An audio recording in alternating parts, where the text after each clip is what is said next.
नमस्कार दोस्तों, हिंदुस्तान उदय YouTube platform पे आपका बहुत बहुत स्वागत है। मैं हूं प्रदीप डबास। दोस्तों, आरजेडी सांसद मनोज झा ने राज्यसभा में वक्फ संशोधन बिल पर बोलते हुए अपने ही अंदाज में सरकार को घेरा। उन्होंने मुंशी प्रेमचंद की कहानी याद दिलवाई। उन्होंने कहा कि हामिद का चिमटा आप सबको याद होगा, ईदगाह कहानी सबको याद होगी।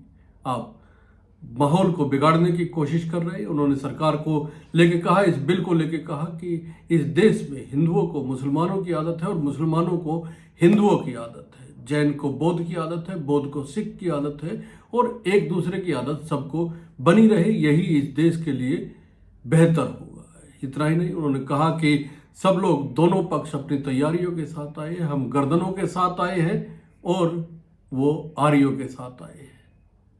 ये क्यों कहना पड़ा आरजेडी सांसद को? उन्होंने लालू यादव के एक वीडियो को एडिट करके चलाने का जिक्र भी किया। क्या कुछ और कहा है उन्होंने, आइए सुनते हैं। धन्यवाद। श्री मनोज कुमार झा। शुक्रिया माननीय वाइस चेयरमैन साहब।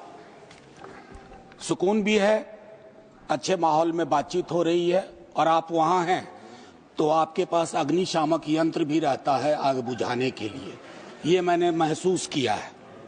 माननीय उपसभापति महोदय, इस विधेयक पर अपनी आपत्तियां और अपनी आलोचना माननीय मंत्री जी के समक्ष रखूंगा। बिल के मसौदे पे बिंदुवार आऊंगा, लेकिन उससे पहले मैं चंद बातें रखना चाहता हूं। वो ये है माननीय वाइस चेयरमैन साहब, क्योंकि किसी भी आर्टिकल को जब हम पढ़ते हैं संविधान की इस किताब में कि 14 क्या कहता है, 25 क्या कहता है, 26 क्या कहता है, उसकी इबारत पढ़ने से पूर्व कॉन्स्टिट्यूएंट असेंबली की डिबेट को देखना चाहिए कि उस आर्टिकल के बनने में किस तरह के विचार आए थे। संभवतः माननीय मंत्री जी अगर आर्टिकल 26 ए बी सी की पूरी प्रस्तावना को, उस डिबेट को पढ़ते तो शायद उनका काम एक नॉन स्टैट्यूटरी बॉडी से भी चल जाता, बशर्ते इसके कि इस तरह की चीजें लाएं। आज के आपके समक्ष जब बोल रहा हूं, मेरे पार्टी के राष्ट्रीय अध्यक्ष एम्स में इलाजरत है, लेकिन वो गौर से देख रहे होंगे। कल उनके एक वीडियो को कट करके खूब चलाया गया। सर, पूरा संवाद तो देखिए, और अगर उन्हीं को चलाना है तो उनकी तो न्याय, सामाजिक सौहार्द के बारे में इसी पार्लियामेंट में बहुत सारी स्पीचेज हैं, उसको सुना जाए। बहरहाल सर, मैं क्यों कह रहा था आर्टिकल के बनने की बात, होता यूं है सर, यूनिफॉर्म सिविल कोड पे बहुत चर्चा हुई, आर्टिकल 44, लेकिन कहा कि देश का माहौल तकसीम के बाद, पार्टीशन के बाद, बंटवारे के बाद ट्रस्ट डेफिसिट था समुदायों के बीच में, तो उसको सेल्व किया गया, डायरेक्टिव प्रिंसिपल्स में रख दिया गया। जैसे संपत्ति के बंटवारे की बात, आय के असमान वितरण की बात भी डायरेक्टिव प्रिंसिपल्स में आई, 38(2) एंड 39 क्लॉज सी। मैं जानता हूं आज दोनों ही पक्ष आए हैं तैयारियों के साथ, हम गर्दनों के साथ हैं, वो आरियों के साथ। मैं आपके माध्यम से माननीय वाइस चेयरमैन साहब, कोई बात तलखी में नहीं बोलूंगा। किसी को आरी लेकर सदन में प्रवेश करने की अनुमति नहीं है। बिल्कुल सर, आप जिंदाबाद रहें। सर एक चीज, देश का माहौल, और ये मैं गंभीरता, गर्दन लेकर आ सकते हैं जी, आरी लेकर नहीं आ सकते। सर, देश का माहौल कैसा है इस पे एक नजर डाला जाए। गाहे बगाहे इकोनॉमिक बाइकॉट की बात होती है, गाहे बगाहे किसी पुरानी मस्जिद के नीचे कुछ चीजें ढूंढी जाती हैं, गाहे बगाहे प्लेसेस ऑफ वर्शिप एक्ट पे सवाल उठता है। सर, इस तरह के माहौल में आपके बिल का कंटेंट और आपके बिल का इंटेंट दोनों सवालिया निशान खड़े करता है। ये महत्वपूर्ण है। चिंता इस बात की नहीं है, अभी चुन के आए हैं, हम भी चुन के आए हैं, लेकिन चुन के आने के बाद बहुमत विजडम की गारंटी नहीं होता है।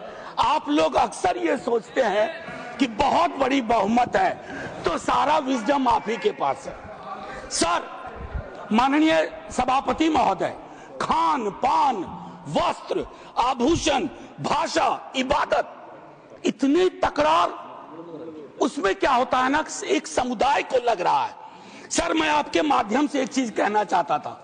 मेरी भतीजी ने मुझसे, मुंबई अभी गया था, पूछा काका मार्जिन क्या होता है, तो मैंने उसको बताया कि बचपने से हम लोगों को कॉपी में मार्जिन छोड़ने के लिए बताया जाता है, हाशिया।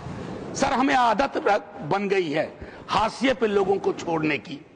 हम लगातार समुदायों को हाशिए पे छोड़ रहे हैं। माननीय उपसभापति महोदय, मैं ये कहूंगा, प्रेमचंद ने एक कहानी लिखी थी ईदगाह, हमारे सारे साथियों ने पढ़ी होगी। ईदगाह में हामिद ने अपनी दादी अमीना के लिए चिमटा खरीदा। क्या हम में से कोई बता सकता है कि दुकानदार हरिंदर था या सोहाबुद्दीन था? कोई नहीं बता सकता। लेकिन आज क्या चल रहा है, हामिद खरीदेगा तो वही खरीदेगा, हरिंदर खरीदेगा तो वो हरखू के पास जाएगा। सर ये चीजें, मतलब मैं तो ये कहूंगा कि कुछ चीजें एक दूसरे से ऐसे वाबस्ता होती हैं कि उन्हें अलग अलग देखने को जी नहीं चाहता, उन्हें अलग अलग। Please request you don't disturb him. मैं सिर्फ ये कहना चाहता हूं, कुछ चीजें एक दूसरे से ऐसे वाबस्ता होती हैं कि उन्हें अलग अलग देखने को जी नहीं चाहता। सर इस देश के हिंदुओं को मुसलमानों की आदत है, मुसलमानों को हिंदुओं की आदत है, और ईसाइयों को, सिखों को हिंदुओं और मुसलमानों की आदत है। ये आदतें मत बदलवाइए, ये आदतें मत बदलवाइए। सर एक लखनऊ के मशहूर शायर थे, आजादी के बाद पाकिस्तान चले गए, फिर नेहरू से दोस्ती थी, वापस आए तो लोगों ने पूछा क्यों आ गए? बोला यार बहुत मुसलमान थे यहाँ, लखनऊ का हूं, मिला जुला देखने की आदत थी। ये मैं बता रहा हूं, मैं बता रहा हूं सर कि ये चीजें महत्वपूर्ण है। आज सुबह से कई बार लाइटर वैन में कहा गया सौगात और तोहफा। माननीय उपसभापति महोदय, लोकतंत्र में सौगात और तोहफा नहीं हुआ करता। हम राजतंत्र में नहीं हैं, लोकतंत्र में एक एक पाई स्टेट एक्सचेकर की है और एक एक पाई पे एक एक नागरिक का हक है, और उस नागरिक का भी है जो हाशिए पे है, और उस नागरिक का भी है जिसने जानवरों को बंद करके एक प्राइवेट जू खोल लिया है। ये हमें समझना होगा। माननीय उपसभापति महोदय, कल मैं माननीय गृह मंत्री जी को सुन रहा था। माननीय गृह मंत्री जी बहुत अच्छी तरह से जो वक्फ है उसका ओरिजिन बता रहे थे। मैं तैयारी का सोर्स हम लोगों का शायद कुछ तो समान है हमारे में। तो वक्फ जो है अरबिक का शब्द है, वक्फा से निकला, मान लिया, और इसका मतलब है कि रिलीजियस, जो पवित्र कोई काम हो, दान हो, धार्मिक काम हो, उसमें इसका इस्तेमाल हो। और अलग अलग लोग इसका प्रोनाउंसिएशन अलग करते हैं, कोई वक्फ बोलता है, कोई वकफ बोलता है। ये अलग अलग धाराएं हैं इस देश की। काबा की मस्जिद जो 622 में बनी प्रॉफिट मोहम्मद के time, peace be upon him, वो पहली इस्लामिक वक्फ थी। उसके बाद एक चीज हम सबको याद रखना चाहिए, हम किसी भी धर्म के मानने वाले हों, राष्ट्र की अवधारणा से पूर्व नदियां नहीं बटी थी, संस्थाएं ऐसे नहीं बटे थे, बनते गए, उसमें सुधार भी हुआ। आप पहली बार सुधार नहीं कर रहे हैं, इसमें सुधार आगे भी होगा।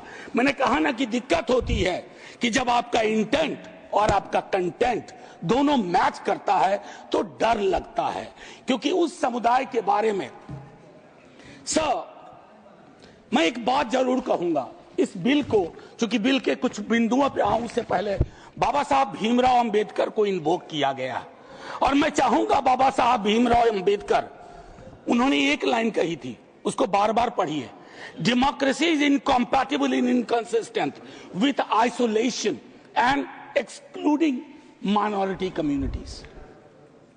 You have to look at, Honorable Minister, from the angle of isolation and exclusion. और ये दोनों चीजें बहुतायत में हैं और अलग अलग जगहों पे हैं। सर, जमीन के साथ किसी व्यक्ति और किसी कौम का क्या रिश्ता होता है, इसको भी समझने की जरूरत है। सच कहूं तो कई बार एहसास ये भी होता है कि with this bill, is it a legal cover for bulldozer? That scares me as a citizen of this country. कमाल की बात है, मुसलमान शहरों में रहे घेट्टो, गांव में गया घुसपैठिया, और उनकी संस्थाएं, उनके बारे में जिक्र हो, कहा कि उसमें तो ओपेक नहीं है, सस्पेक्ट है। कॉन्स्पिरेसी के टोन में बात होती है, कॉन्स्पिरेसी के टोन में। सर ये उचित नहीं है। आज ही आप ही के सदस्य कहते हैं राधा मोहन जी कि 20 करोड़ मुसलमान। सर अगर एक घर में एक सदस्य मुसलमान है, क्या आप उसको एलिनेट होने दीजिएगा या उसको जोड़ के रखिएगा? उसकी शिकायतों को और उनसे जो शिकायतें हैं वो कैसे दूर होंगी? बैठ करके दूर होंगी। किसी को डॉग विसिल पॉलिटिक्स का उपकरण बना करके अगर आप अलग करना चाहोगे तो वो उचित नहीं है। माननीय उपसभापति महोदय, आपने कहा, मेरे कई सदस्यों ने कहा, नॉन मुस्लिम्स को, मैं तो बड़ा तारीफ करूंगा, खड़ा हो जाऊंगा पक्ष में, अगर इतना सेक्युलर मिजाज इस देश का कर दीजिए कि हर धर्म के संस्थाओं में दूसरे धर्म के लोग हो। इस्लामिक कम्युनिटी में डालिए तो हिंदू में डालिए, सिखों में डालिए, क्रिश्चियंस में डालिए, तब न बात होगी। या सिर्फ तय कर लिया कि सारे प्रयोग या सारा संयोग मुसलमानों को लेकर के होगा, ये उचित नहीं है माननीय उपसभापति महोदय। इसमें क्या है, मैं दूसरी चीज कहूंगा कि संपत्ति वक्फ की है अतिक्रमण के पंजीकरण के संदर्भ में। मेरे संजय जी कह चुके हैं, आपकी खुद की एफिडेविट है कि कितना डिजिटलाइज हो गया है, कितना इंक्रोचमेंट हुआ। एक छोटी सी बात कहूंगा कि एक बहुत बेहतर चीज आपने कही थी और मैंने नोट किया था सर, एक कायदे से, सॉरी, नहीं ढूंढने में जो समय लगेगा, नहीं सर, नहीं मिल गया सर, वो एक्चुअली एक मिनट सुनो सही सर, सुनो, ढूंढने में जो समय लगेगा उतना अतिरिक्त समय आपको मिलेगा। Thank you, thank you sir. इन्होंने कहा, अब देखिए कि 30 बरस में, प्लीज जयराम जी, 30 बरस में सिर्फ 8, सर मैं इस बोनहोमी को तो धन्यवाद कहता हूं, लेकिन इससे मुझ जैसे सदस्य को थोड़ी दिक्कत होती है अपनी बात रखने में। बाकी अपने प्यार के लिए बहुत जगह है इजहार के लिए। मैं सिर्फ ये कह रहा हूं 30 बरस में सिर्फ 8 केसेस आए। क्या कर रहे हैं हम सर? अब वक्फ बाय यूजर, ये बहुत इंटरेस्टिंग चीज है। किसी भी समुदाय की एक स्मृति होती है। माननीय सभापति महोदय, आप मुझे देखिए, मैं भी आप ही को देखूंगा। किसी भी समुदाय की एक स्मृति होती है। कोई मस्जिद कब से यूज में है, कागजात ढूंढोगे। मैं अभी अपने बिहार का अनुभव बताता हूं। हम बहुत छोटी जोत के किसान परिवार से आते थे, दादा के टाइम से। सर अभी वहां सर्वे हो रहा है, कागज हमें अपने घर में नहीं मिल रहा है सर, ये, और सर्वे ही बंद कर दिया बिहार की सरकार ने। तो मैं ये कह रहा हूं कि पूरे समुदाय को कटघरे में खड़ा करने के लिए आप यूं ही एक आम अदना मुसलमान शहरी, अदरवाइज वो परेशान है, पुरानी संपत्ति है, लैक ऑफ टेक्निकल एक्सपर्टीज नहीं है, कहां से लाए, सब विवाद में आ जाएंगे, लिटिगेशन का एक पहाड़ खड़ा हो जाएगा हमारे समक्ष। और हां, आप डीएम को बहुत काम पकड़ाते हो। बेचारा डीएम लोकल लेवल पे हम कहते हैं ट्रैक्टर बन के रह गया है। जितनी आपकी योजनाएं हैं, जयंत भाई की विभाग की योजनाएं हो, किसी की डीएम नोडल ऑफिसर, और हम ये मान के भी चलते हैं कि डीएम है तो ज्ञान का सारा भंडार उसके पास है। डीएम को एक एक महकमे की मीटिंग का टाइम नहीं मिलता है, क्या क्या करेगा डीएम। मैं आपके माध्यम से माननीय सभापति महोदय, वीकर सेक्शंस की बड़ी चर्चा इसमें की गई है। कम से कम पसमानदा, अपने हिंदू समाज में भी पसमानदा बहुत बड़े। जब आप लोगों के पास आग्रह करता हूं 0 आवर के माध्यम से या किसी उपकरण से कि साहब कास्ट सेंसस करवा दो, तो आप चुप हो जाते हैं। अभी संजय जी ने कहा कि भगवान ने अगर ये व्यवस्था नहीं बनाई ऊंच नीच की, जाति व्यवस्था की, तो भगवान के समक्ष जो इबादत का है, जो मंदिर है, वहां क्यों ये व्यवस्था बनी रहे? क्यों नहीं आरक्षण हो? क्यों नहीं हम सुनिश्चित करें कि पूजा पद्धति किसी एक जाति विशेष के हाथ में ना हो, हर कोई उसमें भागीदारी कर सके। सर तब तो जो राष्ट्र की संकल्पना थी हमारी, हम उसको साकार कर पाएंगे। अब देखिए कंसल्टेशन, रिजिजू जी बहुत इनोसेंट चरित्र के हैं, बहुत इनोसेंट चेहरा भी है। कंसल्टेशन के इतने आंकड़े बता दिए। अब भूपेंद्र जी आप उठते हैं, लगता है पॉइंट ऑफ ऑर्डर ले लीजिएगा। हाँ sir, consultation, there is absolute lack of consultation. Consultation is not about we called so many meetings. Consultation is about did you listen to them? सुना या सुना दिया? आप सुनते नहीं हो, सुनाते हो। इसको संवाद नहीं कहते हैं। संवाद का मतलब होता है दोनों चीजें। और एक चीज मैं कहूंगा और वही खत्म करूंगा, संस्थागत गैर मौजूदगी मुस्लिम्स की आप इंश्योर कर रहे हैं। मैं आज इतिहास के इस कालखंड में हूं। माननीय लीडर ऑफ द हाउस है, हमारे साथी है यहाँ। 2 मिनट के बाद मेरी कही गई बात भी हिस्ट्री हो जाएगी, इतिहास बन जाएगा। लेकिन मैं आपसे आग्रह करता हूं मंत्री जी, डोंट हरी अप। इस देश के मुसलमान का इस मिट्टी पे कर्ज है और इस मिट्टी का मुसलमान पे कर्ज है। इस कर्ज के रिश्ते को व्यापारी की नजर से मत देखिए, तिजारत की नजर से मत देखिए, क्योंकि अगर वो नजर आपकी नजर में बदलाव नहीं आएगा तो माननीय उपसभापति महोदय, सब कुछ हमारा बिखर के रह जाएगा। आखिरी 1 मिनट लूंगा। मैं सोच के आया था कि क्या कहूं, और मैंने ईदगाह का जिक्र इसलिए किया। एक नूर मियां की सुरमा का भी कर सकता था, विद्रोही जी ने लिखा, उनसे पहले केदारनाथ सिंह ने लिखा। लेकिन मैं अदम कोंडवी, गोंडा जिला उत्तर प्रदेश का आभार करते हुए मैं 2 लाइन पढ़ करके अपनी बात खत्म करूंगा। हिंदू या मुसलमान के एहसासात को मत छेड़िए, अपनी कुर्सी के लिए इस जज्बात को मत छेड़िए। हम में कोई हुण, कोई शक, कोई मंगोल, पता करना बड़ा मुश्किल है कौन कहां से। हम में से कोई हुण, कोई शक, कोई मंगोल दफन है जो बात, अब उस बात को मत छेड़िए। गलतियां बाबर की थी, जुम्मन का घर फिर क्यों जले। ऐसे नाजुक वक्त में हालात को मत छेड़िए। है कहां हिटलर, हलाकू जार या चंगेज खां, मिट गए सब, कौम की औकात को मत छेड़िए। छेड़िए एक जंग मिलजुल कर गरीबी के खिलाफ। दोस्त मेरे मजहबी नगमात को मत छेड़िए। हाथ जोड़ के कहता हूं सर, इसको फिर से कंसल्टेशन के लिए भेजिए और एग्जीक्यूटिव के डिसीजन को कमतर करिए, एग्जीक्यूटिव के डिसीजन को, इन्फ्लुएंस को कमतर करिए। और पूरी दुनिया नॉमिनेटेड से इलेक्टेड पे जा रही है, आप इलेक्टेड से नॉमिनेटेड पे जा रहे हो। नॉमिनेटेड लोग बड़े खतरनाक होते हैं, ध्यान रखना सर। जय हिंद सर। धन्यवाद मनोज जी। सुना आपने मनोज झा का ये पूरा भाषण। इसको लेके आपकी क्या राय है, कमेंट करके जरूर बताइएगा। बहुत बहुत धन्यवाद, नमस्कार।